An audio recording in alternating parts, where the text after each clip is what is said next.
అరుణాచల్ ప్రదేశ్ మాదే. అది దక్షిణ టిబెట్కు చెందిన ప్రాంతం. భారత పాలకులు అక్కడ అడుగు పెట్టడానికి కూడా వీల్లేదు. ఇటీవలి కాలంలో బీజింగ్ హద్దుమీరి చేస్తున్న ప్రకటనలు ఇవి. వీటికి ఇండియా నుంచి అంతే ధీటుగా కౌంటర్లు వెళ్ళాయి. అడ్డగోలుగా వాదించినంత మాత్రాన అరుణాచల్ ప్రదేశ్ మీ సొంతమైపోదు అని చివాట్లు పెట్టింది భారత్. కానీ చైనాకు మాటలతో అర్థం కాదు, దాని బాటలో చెబితేనే అర్థమవుతుంది. తాజాగా మోదీ సర్కార్ అదే చేసింది. అరుణాచల్ ప్రదేశ్లో కీలక ప్రాంతాలను అధికారికంగా గుర్తిస్తూ డ్రాగన్కు దిమ్మ తిరిగే కౌంటర్ ఇచ్చింది. ఇంతకు అరుణాచల్ ప్రదేశ్ కేర్ ఆఫ్గా అసలు ఏం జరుగుతుంది? చైనా పేర్ల మార్పు కుట్రలకు ఇండియా ఎలా చెక్ పెట్టింది? అసలు అరుణాచల్ ప్రదేశ్ను చైనా ఎందుకింత టార్గెట్ చేస్తుంది? Let's watch. అరుణాచల్ ప్రదేశ్ వివాదంలో వ్యూహం మార్చిన భారత్. డ్రాగన్ కంట్రీకి దాని రూట్లోనే చెక్ పెట్టిన మోదీ సర్కార్. చైనా పేర్ల మార్పు కుట్రలకి ఇండియా ఎలా చెక్ పెట్టింది? అరుణాచల్ ప్రదేశ్ ప్రపంచం మొత్తానికి భారత భూభాగం. చైనా మాత్రం టిబెట్తో పాటు అరుణాచల్ కూడా తనదే అని వాదిస్తోంది.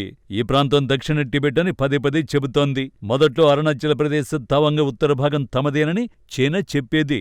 ఇక్కడ ఇండియాలోనే అతిపెద్ద బౌద్ధ మందిరం ఉంది. చైనా భారత్ మధ్య మెక్మోహన్ రేఖను అంతర్జాతీయ సరిహద్దు రేఖగా భావిస్తారు. కానీ చైనా దాన్ని అంగీకరించడం లేదు. టిబెట్లో అధిక భాగం భారత అధీనంలో ఉందని ఎప్పటినుంచో ఆరోపణలు చేస్తోంది. 1950వ దశకం చివర్లో టిబెట్ను తనలో కలిపేసుకుంది. ఆ తర్వాత అక్సాయ్ చిన్ నుంచి సుమారు 38,000 చదరపు కిలోమీటర్ల ప్రాంతాన్ని తమ అధీనంలోకి తీసుకుంది. ఈ ప్రాంతం లడఖ్కు సంబంధించింది. చైనా ఇక్కడే నేషనల్ హైవే 219 నిర్మించింది. అది దీన్ని చైనా తూర్పు ప్రాంతం షింజియాంగ్కు కలుపుతుంది. ఇలా అరుణాచల్ కేంద్రంగా భారత్తో కయ్యానికి కాలుదువ్వుతూ వస్తున్న డ్రాగన్ గత 4 ఏళ్లుగా ఆ రాష్ట్రంలోని పలు ప్రాంతాల పేర్లు మారుస్తూ రెచ్చిపోతోంది. 2017లో 6 ప్రాంతాలు, 2021లో 15 ప్రాంతాలు, 2023లో 11 ప్రాంతాలు, 2024లో 30 ప్రాంతాలకు చైనా పేర్లు మార్చింది. అన్ని సందర్భాల్లో భారత్ తీవ్రంగా తిప్పికొట్టింది. పేర్లు మార్చినంత మాత్రాన అరుణాచల్ చైనాదవుతుందా అంటూ ప్రశ్నలు సంధించింది. అయినా డర్టీ డ్రాగన్ కు బుద్ధి రాలేదు. గతేడాది మే నెలలో పాకిస్తాన్తో ఉద్రిక్తతలు కొనసాగుతున్న వేళ అరుణాచల్లోని పలు ప్రాంతాలు టిబెట్ దక్షిణ ప్రాంతానికి చెందినవిగా జంగ్నాన్ గా పేర్కొంది. పలు ప్రాంతాల పేర్లను మారుస్తున్నట్టు ప్రకటించి తన వక్ర బుద్ధిని మరోసారి బయటపెట్టింది. ఇక్కడే మరోసారి ఇండియా సీన్లోకొచ్చింది. భారత్లోని అరుణాచల్ ప్రదేశ్లోని పలు ప్రదేశాలకు పేర్లు పెట్టడానికి చైనా వ్యర్థ విఫల ప్రయత్నాలు చేస్తున్నట్టు మేం గమనించాం. ఇది మా వైఖరికి విరుద్ధమని విదేశాంగ శాఖ స్పష్టం చేసింది. కానీ ఈ విషయంలో చైనా వెనక్కి తగ్గలేదు.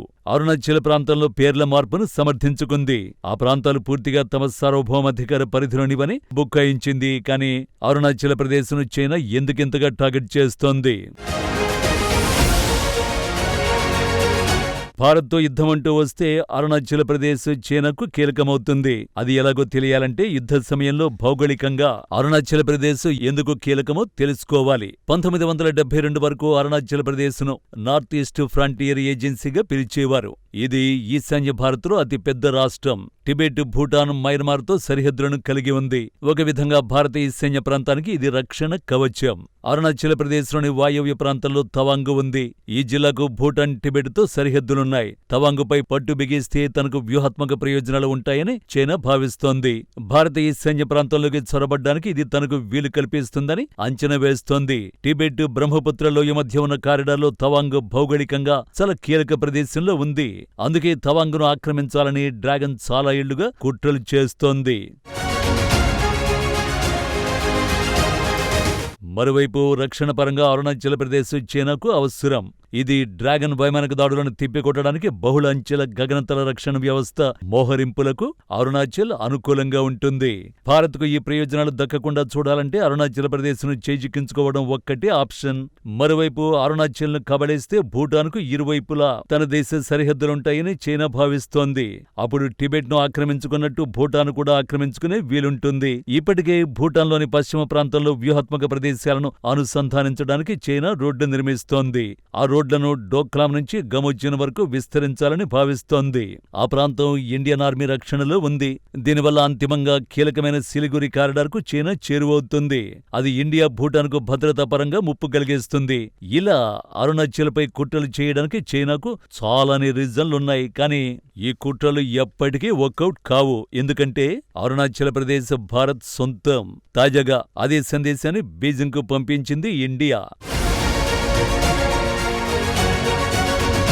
చైనా పేర్ల మార్పు కుట్రలకు మోదీ సర్కార్ మాక్ కౌంటర్ ఇదే. రాష్ట్రంలోని 27 ప్రాంతాలు భౌగోళిక లక్షణాలను అధికారికంగా గుర్తిస్తూ సర్వే ఆఫ్ ఇండియా మ్యాప్లో ప్రామాణిక పేర్లతో నమోదు చేసింది. కేంద్ర ప్రభుత్వం, అరుణాచల్ ప్రదేశ్ ప్రభుత్వం సమన్వయంతో ఈ ప్రక్రియ చేపట్టినట్లు కేంద్ర హోంశాఖ వెల్లడించింది. అరుణాచల్లోని ఈ ప్రాంతాలను అధికారిక మ్యాప్లో ప్రామాణిక పేర్లతో గుర్తించడం వెనుక ప్రధాన ఉద్దేశ్యం ప్రజలకు వాటిపై స్పష్టమైన అవగాహన కల్పించడమేనని కేంద్రం పేర్కొంది. భౌగోళిక ప్రదేశాల పేర్లను అధికారిక రికార్డులో స్థిరీకరించడం వల్ల భవిష్యత్తులో మ్యాపులు, ప్రభుత్వ పత్రాలు, పరిపాలనా వ్యవహారాల్లో ఒకే విధమైన గుర్తింపు కొనసాగుతుందని తెలిపింది. భారత భూభాగాలకు చైనా కొత్త పేర్లు పెట్టడం ద్వారా అంతర్జాతీయ స్థాయిలో తప్పుడు కథనాలు సృష్టించేందుకు ప్రయత్నిస్తోందని ఢిల్లీ గుర్తించింది. ఇలాంటి చర్యలు నిరాధారమైన కథనాలను సృష్టించడమే తప్ప భూమిపై ఉన్న వాస్తవ పరిస్థితుల్ని మార్చలేవని స్పష్టం చేసింది. సర్వే ఆఫ్ ఇండియా అధికారిక మ్యాప్లో అధికారికంగా గుర్తించిన 27 ప్రాంతాల్లో 21 భూభాగాలున్నాయి. వీటిలో లాంగ్ జూ కీలకమైనది.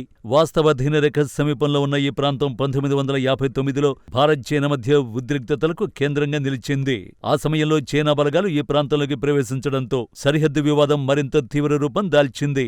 ఇక 4 పర్వత కనుమలకు కూడా అధికారిక గుర్తింపు లభించింది. భారత్ చైనా యుద్ధ చరిత్రతో ముడిపడిన ధాగ్లా ప్రాంతానికి అధికారిక గుర్తింపు లభించింది. 1962లో ఇరు దేశాల సైన్యాల మధ్య జరిగిన ఘర్షణల్లో కొన్ని ఈ ప్రాంతం చుట్టుప్రక్కలే జరిగాయి. వ్యూహాత్మకంగా అత్యంత కీలకమైన ఎత్తైన పర్వత మార్గాలు ధాగ్లా ఒకటి. ఇదే జాబితాలో బిస్సా గ్రామంతో పాటు జోలా, రిజాలా, పూకూర్లా వంటి ఎత్తైన పర్వత మార్గాలు ఉన్నాయి. సరిహద్దు భద్రత, సైనిక రవాణా, భౌగోళిక పరిస్థితుల పరంగా ఈ ప్రాంతాలకు ప్రత్యేక ప్రాధాన్యం ఉంది. మొత్తంగా 27 ప్రాంతాలను అధికారికంగా గుర్తిస్తూ చైనాకు దాని భాషలోనే స్ట్రాంగ్ కౌంటర్ ఇచ్చింది భారత్.